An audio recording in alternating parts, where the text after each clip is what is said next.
Yoga Lesson Vidéo Podcast, les yamas. Salut tout le monde, aujourd'hui je vous explique les 5 yamas qui sont en première place dans les 8 branches du yoga.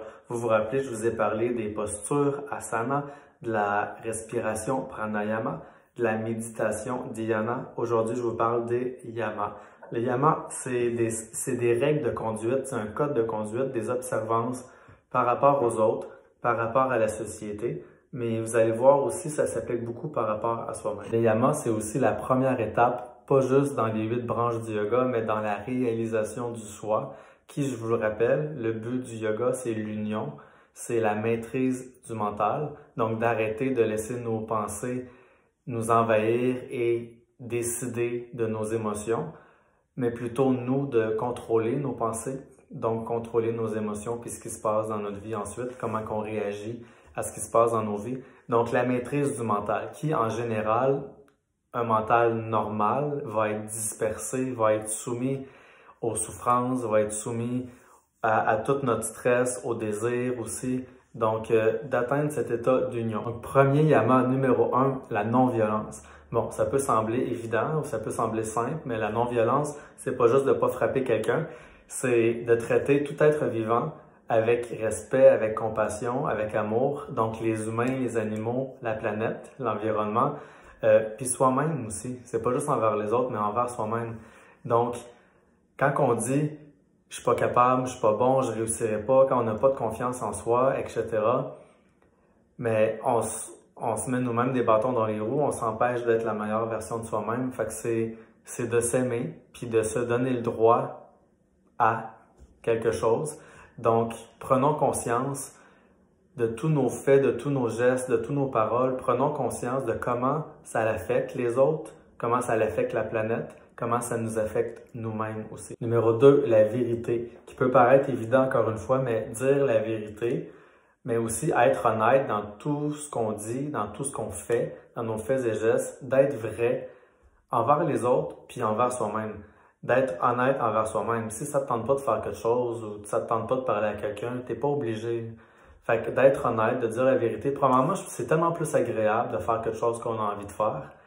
Puis, c'est tellement plus simple aussi qu'à chaque situation, de tout de suite répondre avec honnêteté.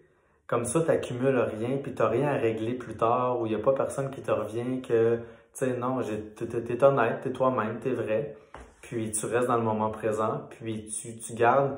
Je trouve que ça t'apporte une paix intérieure aussi. Tu dors bien la nuit quand tu es honnête dans tout ce que tu fais, parce que tu n'as rien à te reprocher. Tu as donné le meilleur de toi, puis tu as essayé de tout régler à mesure, puis il n'y a rien qui s'accumule, comme je viens de dire. Donc, d'être honnête envers soi-même, envers les autres. Troisième yama, ne pas voler. Pas juste pas voler de l'argent ou des biens matériels, mais pas voler des idées, pas voler des accomplissements, pas voler du temps, pas voler de l'énergie. Fait que pas faire à croire que c'est ton idée ou que c'est toi qui as fait quelque chose quand c'est pas toi. Pas faire perdre le temps des autres.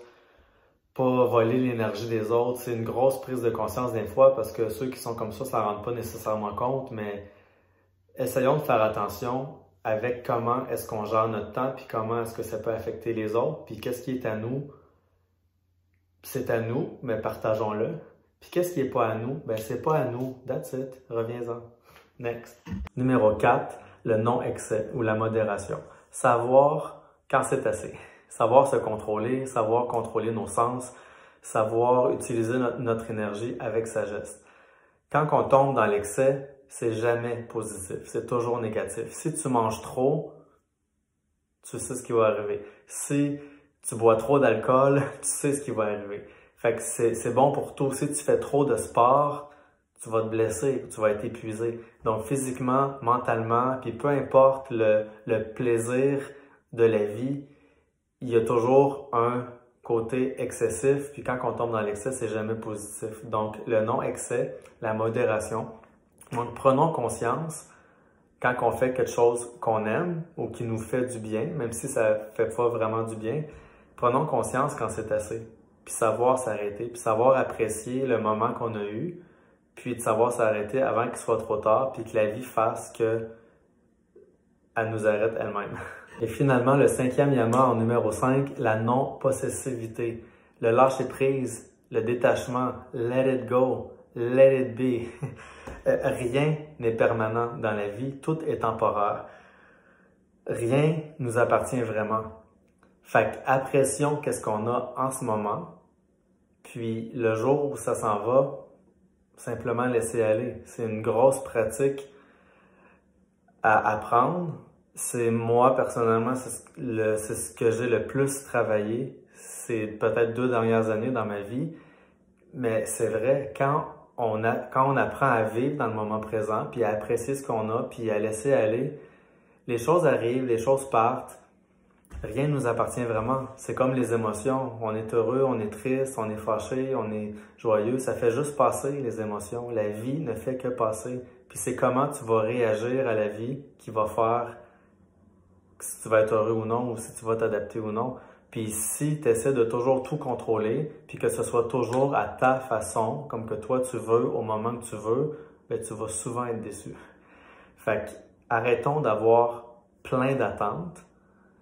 C'est correct d'en avoir un petit peu, là, mais arrêtons d'avoir tout le temps des attentes pour tout, puis essayons d'accepter ce qui arrive, let it go, let it be, les choses qu'on ne peut pas contrôler.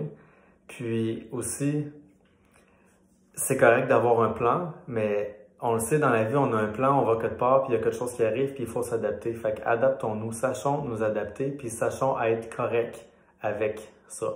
Donc, ça résume les 5 yamas. Comme d'habitude, je vous invite à googler, à faire vos recherches, à lire plus sur le sujet parce que j'ai vraiment expliqué ça grosso modo, là. Il y a vraiment beaucoup de lectures qu'on pourrait faire à ce sujet-là, puis de recherche. Puis, ce que je vous invite vraiment à faire, c'est bien beau de connaître les 5 yamas, là, mais l'important, c'est de les appliquer puis de les pratiquer. C'est comme le yoga, c'est comme les postures, c'est comme la respiration, c'est comme la méditation. C'est d'appliquer les yamas à notre vie. Puis, on est tous différents. On vit tous des choses différentes dans notre vie. On a tous une personnalité différente. Pour moi, c'était le détachement qu'il fallait que je travaille. J'avais trop d'attentes, je m'attachais à tout. J'avais toujours plein d'attentes, puis j'étais toujours déçu dans tout. Donc, faites une introspection sur vous-même. Essayez de voir dans quel yama que vous pourriez vous améliorer. Prenez conscience de comment vous êtes. Non-violence, vérité, non-possessivité, ne pas voler, le non-excès. Essayez de voir c'est où que vous pouvez vous améliorer, puis essayez d'en prendre conscience quand ça arrive dans votre vie, dans vos pensées, puis essayez de vous améliorer. Puis c'est une pratique, puis avec le temps, on s'en rend plus compte, on prend plus conscience, puis on devient meilleur, puis les choses se mettent à changer. Quand on change soi-même, les choses changent autour de nous.